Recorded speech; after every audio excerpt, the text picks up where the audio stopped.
meeting of the Texas County, Arkansas Board of Directors order. If we could have a roll call, please. Director Polish. Here.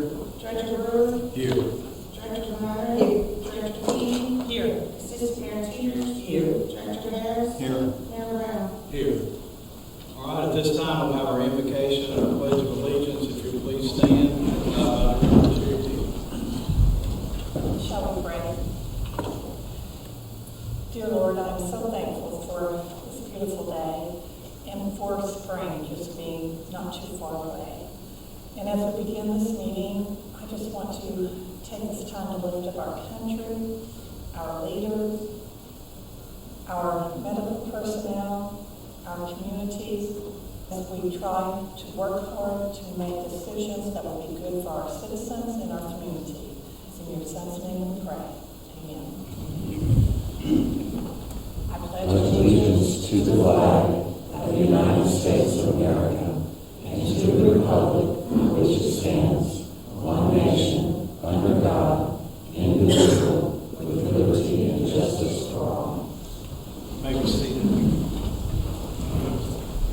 Just a couple of announcements before we get to some presentation of a service award. If you have your cell phone, if you'll please silence your cell phones. And if you wish to address the board tonight, during citizens communication time, there's a card there on the lid. If you'll just fill that out, get that to our city clerk. It's not required that you do that, but it would be helpful for us if you'll fill that card out. So at this time, we have some employee service awards to recognize. We have Sean Maxey with Public Works for 5 years, Patrick Allen, a driver engineer for 10 years. I believe they're not here tonight. And then we have Ms. Angela Hogan Easley, Deputy Chief Probation Officer, 25 years, and Tammy Calgary for Texas County Water Utilities for 20 years. And I believe Angela and Tammy are here. If y'all would just come forward.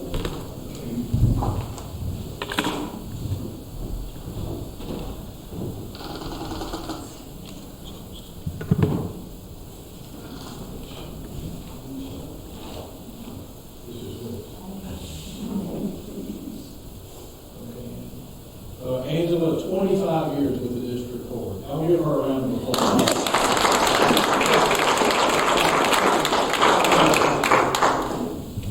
One, two, three.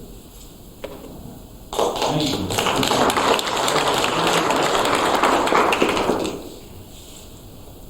Amy, 20 years. So congratulations to you. We appreciate your service to the city.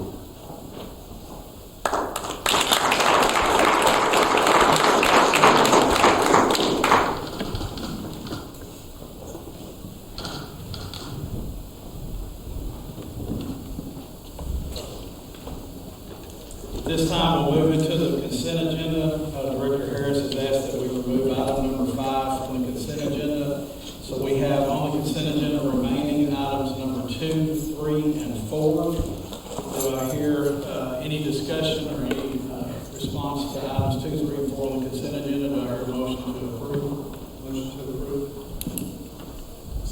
Okay, we have a motion and a second to approve on the consent agenda items 2, 3, and 4. All those in favor say aye. Aye. All opposed? The motion carries. At this time, Director Harris, item number 5 on the consent agenda. Yes, this item is about audit, paying for audit and my, first I'll start to say that my main motivation behind this is trying to save taxpayers some money. But I also know you road that if you ain't stepped on someone's toes, you probably ain't been doing the job. But this past Friday, I called the legislature joint audit in Little Rock, and it was confirmed about they does the county audit, and they does also the school audit, which I was aware of that when I was on the school, my past president, I was on the school board. And he also stated that most the city had to put in a resolution. And I think the last time this was brought up in a board meeting, as far as I can recall, one of the major issues about doing federal audit, and then basically doing with grant money and talking to the guy in Little Rock, the audit person, that's who does this, and he was stating that if the audit, if the federal money does not exceed $750,000 in the calendar year, then they can do federal fellow money too during the audit process. But for I can remember when this firm started, it was about $80,000. And I believe they were based out of Rogers, Arkansas. But my concern is not the person who's doing the audit. It's not concerned with people in finance department. I think they, both of them is doing a good job. That is my concern about. My concern about is about trying to save taxpayers some money. And I just know that this 90, from my looking at the information on them, it was saying that it was going to be about $99,000. Well, it was saying it was a 3% increase from 2018 to 2019, and a fee up to $5,000 for implementing GASB 84. But I also know that it said it would bring the amount to $99,000, and that's basically my concern about, because I just drove around my ward and I noticed that the potholes and we need street repair, and that $99,000 we use in many places. They can even probably hire another public works person. So, and that's really my concern about this, is trying to get the legislative audit to do it. That's meaning that there's someone out of Little Rock that does it, and like I said, it's not going to cost the city any money. So if anything I said I'm wrong, I can be corrected, but from my understanding, that's from talking to the guy, like I said, this past Friday, and based on the information that was attached to the agenda item, it did say that they're going to cost $99,000. And the other issue I noticed that I think for the past 3 years, our financial department been getting awards, so it shouldn't matter who does the audit. I think they already got good standards in place, so I don't see if that is the issue. So. Yes, sir. Good afternoon, Mayor Brown, Board Director, City Manager Dr. Haskins. I have spoke with the legislative audience. It's been a while back, but the last time I even spoke with her at the GFOA conference, they did have a significant backlog of 2 to 3 years. The other issue that we would have with with the state doing our audit is they perform a cash basis audit and not a full accrual audit, and also they will not write our CAFR for us. So our financial statements will be only in cash form at that point. And we are required to have a CAFR for several of our grants as well as for our bond issues.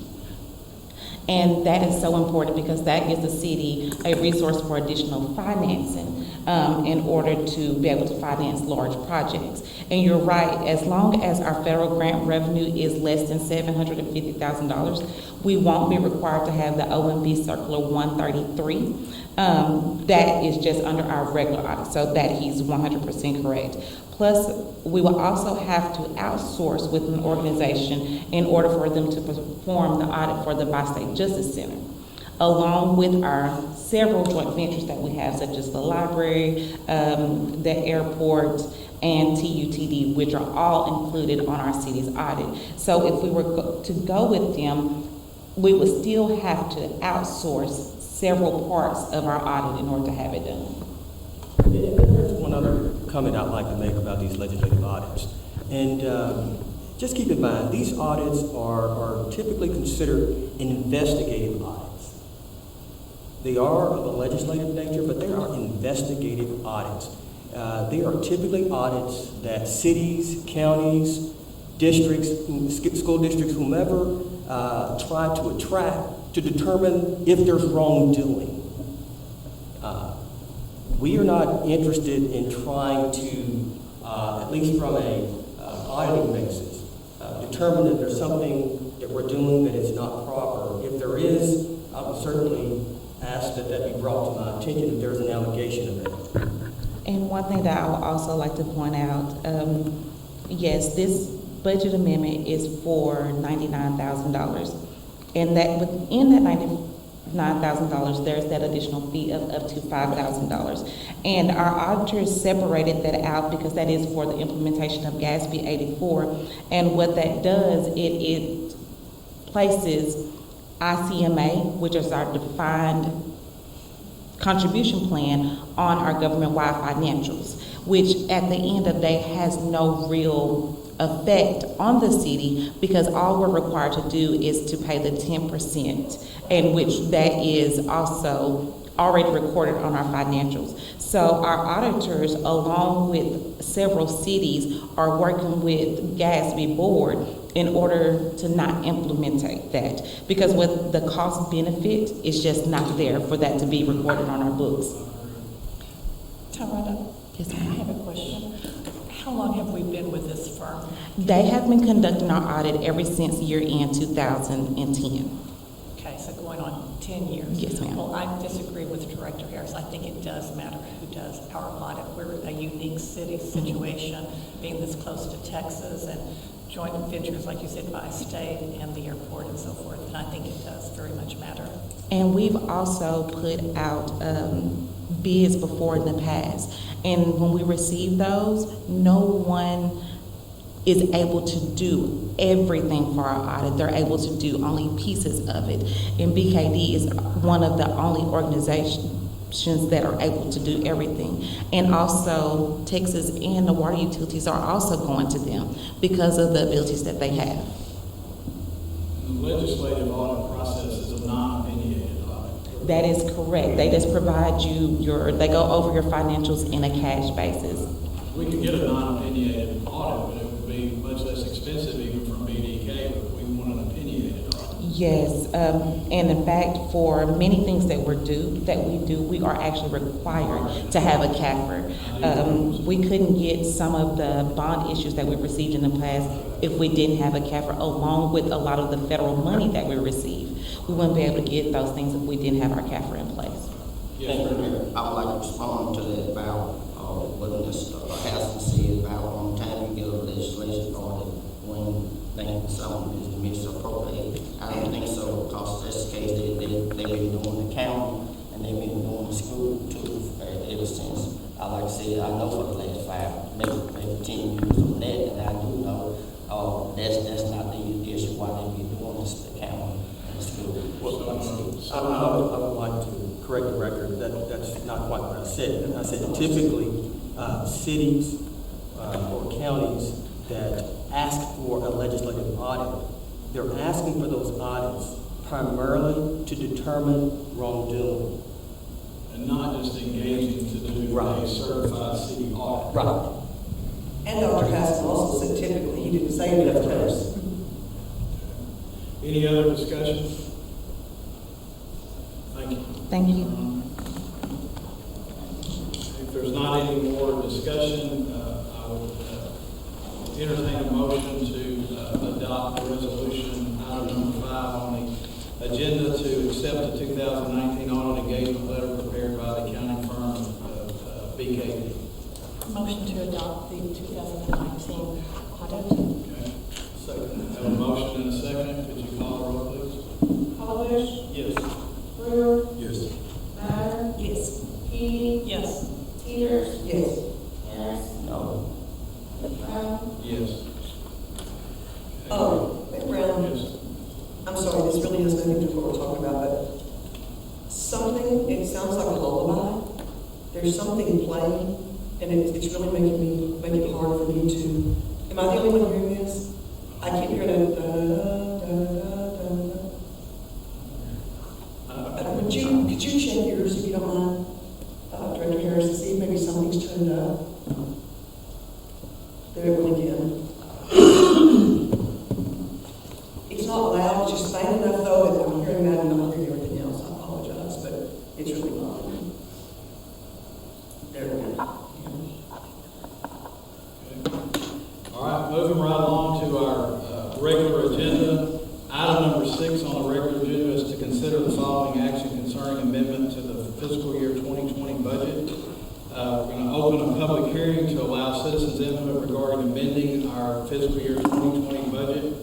Adopt a resolution amending the 2020 budget, resolution number 2019-45, the Public Works budget, to include the expense of the Palomino Drive drainage improvements and the Dansby Poindexter Sports Complex concession stand bathrooms. Public Works Director Tyler Richards will present this. Good evening, Board.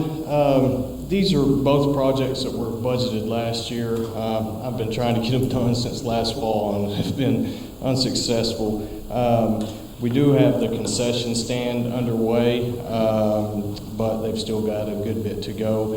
The Palomino Drive drainage project, they basically just ordered materials but haven't started digging. Haven't been able to get these done just because of weather issues, but we're finally getting into some decent weather, so we're finally making some headway. So like I said, these were budgeted last year, but since we're not quite done with these projects, we need to reallocate them for this year. And the funds for EDP Sports Complex, that'll be coming from Public Works fund balance, and the Palomino Drive drainage improvements will be coming from our stormwater reserve, which our line item for drainage improvements each year, if we don't use that, that goes back into our stormwater reserve. So that's why that item will be coming from our stormwater reserve. Just had a couple of questions, just since we're moving money around, just to not distort budgets, basically. But those, and Tyrone may have to answer this as well, but those expenses that we're actually moving will fall under the capital outlay expenditures and public works. Will the Poindexter Park be in Park and Recreation? Where will those two items fall on the budget? Okay, so they don't come out of capital outlay.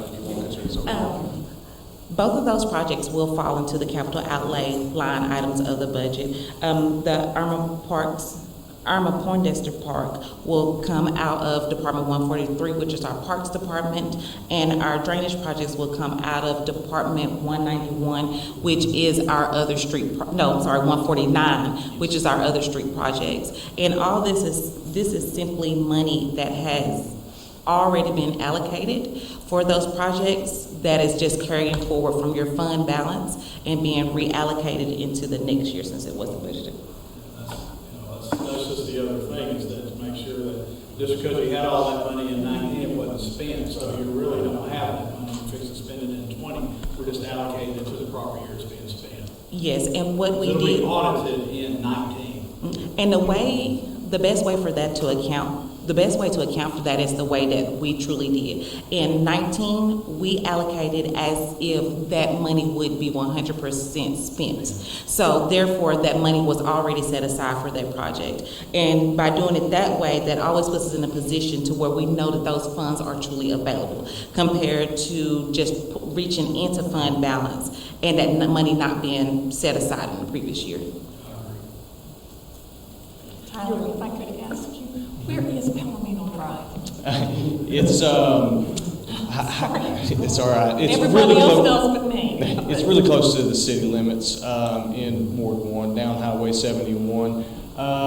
Somewhat close to Lakewood Estates, if you're familiar with that is. It is on the north side of Highway 71. And how will this improve their drainage? Dramatically. There wasn't much there before.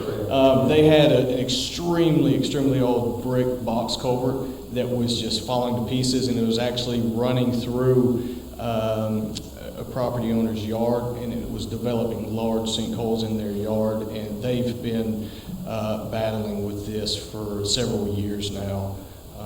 They've got young children. I know one of them has broken their leg or sprained their ankle or something like that in one of the holes, so it's something that needs to get done. Any other discussion, any other questions? If not, I would entertain a motion to adopt a resolution to amend the 2020 budget for these two projects. Motion and amend the budget. Second. We have a motion and a second. Is there any other discussion? If not, could you call the roll, please? Alders. Yes. Brewer. Yes. Byrne. Yes. King. Yes. Peters. Yes. Harris. Present. Brown. Yes. And the resolution 7 is to adopt an ordinance amending the City of Tuscaloosa, Arkansas's Code of Ordinances to accept the petition by Thomas and Lisa Looney and Rodney Tefteller to vacate the east 212 feet of undeveloped platted 1200 block of Mitchell Street. City planner Mary Beck. The applicant also requested an emergency clause. Ms. Beck. Good evening, Mayor, Directors, Dr. Haskin. Several months ago, we were contacted by I was contacted by Thomas Looney, and he wanted to know if there was any way he could use about 10 foot of an undeveloped right-of-way behind his house. Just to orient you to the area that we're talking about, this is Forest Street, Country Club Road, Fairview Street, and the undeveloped Mitchell right-of-way is here, and Thomas Looney's house is here. We originally talked, I told Mr. Looney the process to petition the city for abandonment of the right-of-way. And so the original thought was to go from Fairview to the end of the street here where it dead ends. And he spoke with the neighbors, and some of the neighbors on the west side of the undeveloped right-of-way did not want to participate. They said no, they didn't want to abandon the right-of-way. But the property owner on the north side, Mr. Tefteller, and Mr. Looney and his family wanted to go ahead and make an application to abandon the eastern end of it. We had several discussions with the city attorney. Originally, he was just going to see if he could get 10 foot of this right-of-way. And we found, Mr. Madison found under case law that you can't really do that. You have to have the property owners on either side of any abandonment consent to participate. So looking at, the options that we had, we went back to this scenario. You can see there's a sewer line that runs through various people's properties here, and it kind of stubs out right here. I'm not sure if any access is off this stub. This white line is a power line. It has cable and SWEPCO, different equipment on it. So these two utilities are located here. But they've asked to retain a 10-foot easement on either side of the utilities so there'd be ready access if they need to go in and do any work, make any changes, any additions if they decided to extend this sewer line out at some point in the future. Mary, can you say your name? Who are you? I'm sorry, the utilities. Yes, the utilities, and we have the emails in your packet. So this is basically the setting. I'm sorry, kind of get ahead of myself there. From the ground, if you were looking at it, and Mr. Looney provided this, here's your utility poles. You'd have 10 foot on either side of that protected against any encroachment. The sewer line runs here, and the property line is probably right about here. And Mr. Looney wants to build a fence here. Now on the north side, Mr. Tefteller's property, there's kind of a driveway, which would really technically be, quote, Mitchell Street, along there. We've looked at this property towards what if there was future development? Are we putting any access in jeopardy by doing this abandonment? So this slide here shows you, this is Mr. Tefteller's property. This is the Block 2 and Block 49. He has more than the 70-foot requirement of access, should he decide to split this property and into two building sites, he still would have plenty of access from this undeveloped Mitchell Street should it develop. So there's no, we don't see that there would be any potential problems in the future from this abandonment. It would allow Mr. Looney and Mr. Tefteller to continue to maintain this undeveloped right-of-way. That would be part of their property at that point, and yet to be able to utilize some of it for their personal use also. So it's been like that for 133 years or so. If we go back to the first slide, you can kind of see the pattern of development, how Kirby College, it was, here's a typical lot, and again, the lots are split into, the blocks are split into two lots from east to west.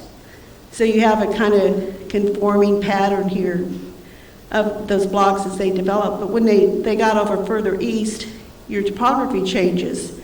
So the subdivisions developed in a way that it looked fine when you just drew it out on a flat surface as blocks, but when you actually got down into developing that property, some of it was not as easily developed as flat area. So when you get into contours, you have some lovely subdivisions here, but they have a lot more variation in the topography. So anyway, Mr. Looney's here if you have any questions for him, or if you have questions for me. I hope I didn't confuse everyone. Maybe more directed to George, because I was interested to see, once you agree to this type of, what actually translates to the property owner that's either something attached to their deed? I mean, I'm very familiar with right-of-way easements where you actually get a right-of-way easement attached to your deed that gives you the rights from now on to access that property. But what transpires with the deed when you grant access to this piece of property? Is it added to their property? In theory, the property owner had it all along, subject to the city's right of access. The city had the You're right just of way. abandoning your So right of you're access. abandoning, and That property's included on his current deed then. so the abandonment is such that the right of access to, the right of way to use the street's being abandoned. If you drove down to the end of it now, it's a dead-end road that is, it's grass now, it's not paved. You wouldn't know it was a street to look at it. It dead ends into whatever that Spencer subdivision. Brook Hollow, rather, the backside of one of those lots, it's a ditch. But the reservation, the utilities are important, and the ability to go across those. So the reservation is in fact a little bit broader in that the city is not abandoning, we're not giving up the ability to use any of this 80 feet for utilities. So it's even more broad than a 20-foot strip. For each one, it's utilities through there, and then you need to run a sewer line or something through there in the future. And I've talked to Mr. Looney. Now, Mr. Tefteller is in a little bit different situation, but Looney understands that. Any other discussion from the board, Director Trish? Yeah, I remember when this come up about a year or something ago at the board, this same issue. No, it hasn't Or did come- someone come with Silver Communication and speak like this about a year or two ago? This one's been, may I answer it? I might be able to help. This concept has been out there for a while because there have been different iterations looking at, could we just do half of it, could there be a franchise?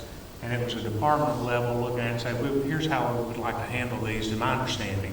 So you might have heard something about this, but this one is not this particular one, that has been there. Oh, and the reason why I asked, I thought maybe someone had came, and I remember Mitchell Street, and I thought the issue was because when you do that, one person get half of the alley, the other person get the other half of the alley. But during this process, you're not really going to the, alley, you stop 10 feet from. This will be divided equally north and south for each of those properties.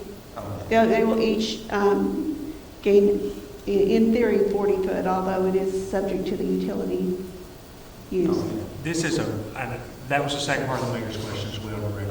And I didn't answer it. It's 80 feet wide, And so the southern half would go to Mr. Looney and their property owners there, the northern half to the Tepco property owners. This is originally a part of that subdivision, the Forest Acres and College Hill, so it really doesn't involve that Brookside, or Brook Hollow rather. And that's how it is. In fact, I've talked to title companies about this in an old one that run across in different representation, and have started including in some of these what happens to the property. And this one has that. It's going to revert to these people who it encumbered in the first place. 130 years ago, evidently. Any other questions? Okay, if not, I'll just remind the board that this is an ordinance. To pass an ordinance, it would require, if we so desire, 3 readings tonight, and the property owners have also requested an emergency clause. Mayor, Yes, sir. I move that the ordinance be read. Okay, second. We have a motion and a second for the ordinance to be read on its first reading in its abbreviated form. Oh, I'm sorry, I've got to step ahead of myself. Could you call the roll, please? Hollis, Yes. Brewer, Yes. Minor, Yes. Eby, Yes. Peters, Yes. Harris, Yes. Brown, Yes. An ordinance providing for the vacation and abandonment of an undeveloped right-of-way located as part of 1200 Mitchell Street to the city of Texarkana, Arkansas, for declaring an emergency and for other purposes. Okay, yes, sir. I move that we suspend the rules and place the ordinance on the 7th reading. Is there a second? Okay, we have a motion and a second to have the ordinance read on the second reading tonight in its abbreviated form. Could you call the roll, please? Hollis, Yes. Brewer, Yes. Minor, Yes. Eby, Yes. Peters, Yes. Harris, Yes. Brown, Yes. An ordinance providing for the vacation and abandonment of an undeveloped right-of-way located as part of 1200 Mitchell Street to the city of Texarkana, Arkansas, for declaring an emergency and for other purposes. Yes, sir. I move that we first suspend the rules and place the ordinance on the 3rd and final reading. Have a second? Second. So we have a motion and a second to have it read on its third and final reading. Could you call the roll, please? Hollis, Yes. Brewer, Yes. Minor, Yes. Eby, Yes. Peters, Yes. Harris, Yes. Brown, Yes. An ordinance providing for the vacation and abandonment of an undeveloped right-of-way located as part of the 1200 Mitchell Street to the city of Texarkana, Arkansas, for declaring an emergency and for other purposes. Okay, the ordinance has been read on its third and final reading tonight. Do I hear a motion to adopt? Motion to adopt? Second. Okay, we have a motion and a second to adopt. Prior to the board voting, is there anyone here that wishes to address the board in favor or against this ordinance? Seeing none, could you call the roll, please? Hollis, Yes. Brewer, Yes. Minor, Yes. Eby, Yes. Peters, Yes. Harris, Yes. Brown, Yes. So the ordinance passes tonight, and this property owners have requested an emergency clause. What would the board's desire be to grant an emergency clause? Move that we request for an emergency clause. Second. Second. We have a motion and a second to enact an emergency clause associated with this ordinance. Is there any discussion? If not, could you call the roll, please? Hollis, Yes. Brewer, Yes. Minor, Yes. Eby, Yes. Peters, Yes. Harris, Yes. Brown, Yes. So the ordinance passes and the emergency clause passes as well. All right, at this time, there's no other business that I know of to be conducted by the board. Does anybody have any discussion? If not, I would entertain a motion to adjourn. Oh, good. Man, I'm way ahead of myself. How about talking to us, Michael Long? Now we're into citizens communication.